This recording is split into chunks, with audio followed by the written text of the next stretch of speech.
All right, today we're going to talk about something that's, well, kind of magic in the world of web development, JSX. It looks and feels just like HTML, but it has this secret superpower. It lives right inside your JavaScript. But before we get into the nitty-gritty, just think about this for a second.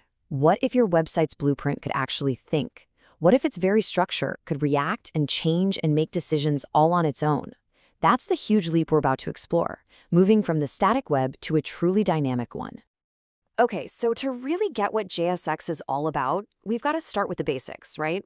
And that means starting with the foundation of pretty much every web page out there, good old HTML. So, HTML. It stands for Hypertext Markup Language, and its main job, its whole purpose, is to create and structure the content you see on a page. You can think of it like the skeleton of a building. It gives the site its fundamental shape.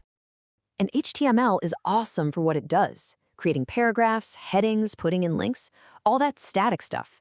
But here's the catch, and it's a big one. It's static. It can't really do anything. It can't change based on what a user clicks or what data comes in.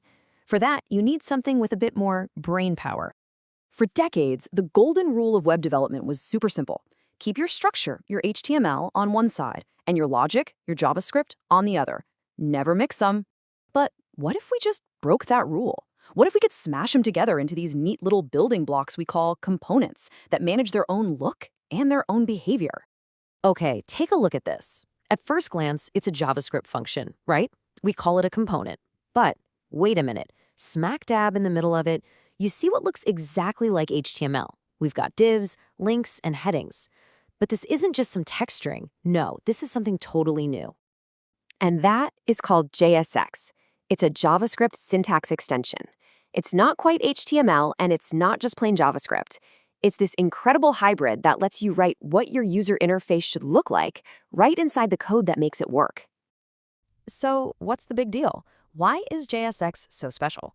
Well, it really is the best of both worlds. It gives you the familiar, easy-to-read structure of HTML, but with all the dynamic power of JavaScript hiding just under the surface. This slide really nails the difference. On the left, you've got your standard HTML. The text is just text. It's hard-coded. But look at the right. See those curly braces in the JSX? That's the magic right there. That's your secret door into the world of JavaScript. It means our title and description can come from anywhere. Variables, data from a server, whatever user types in. And this isn't just about sticking variables in your text. Oh no. Because you can put pretty much any valid JavaScript expression inside those curly braces. You can start embedding real logic right into your layout. You could show a login button if someone's not signed in, but a profile button if they are. Your UI becomes smart. Here's a super simple but really powerful example. We create a JavaScript variable, right? We call it heading. And then, boom, we just pop it right into our h2 tag using those curly braces. Suddenly, our structure isn't fixed anymore. It's being directly controlled by our code. Now, this is where things get really cool. We're using a standard JavaScript function here, .map, to loop through a whole list of video data. And for every single video in that list, we're creating a brand new video component. We're not writing out the list by hand. Nope. We're literally programming our user interface to build itself based on data. That's a game changer. So you might be thinking, wait, how does my web browser understand any of this? And the short answer is, it doesn't. There's a secret step in between. Before your code ever hits the browser, a compiler, like Babel, takes all that JSX you wrote and transforms it into regular, plain old JavaScript function calls. That's why we call JSX syntactic sugar. It's just a much nicer, more human-readable way to write code. So why bother with all this? Why this extra step? Well, the payoff is absolutely huge, especially when you're trying to build the kind of complex, interactive apps we all use every single day. By keeping the logic and the markup for a piece of the UI together in one component, everything just gets simpler. Need a new feature? You just create a new component. Got a bug? You know exactly where to look. Want to get rid of something? You just delete the component. This whole approach makes modern development incredibly efficient. And hey, don't just take my word for it. This isn't some niche idea.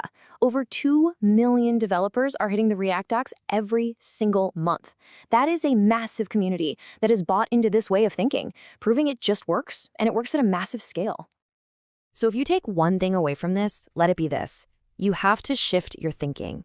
JSX is not about putting HTML into your JavaScript. It's about giving your JavaScript an HTML-like syntax.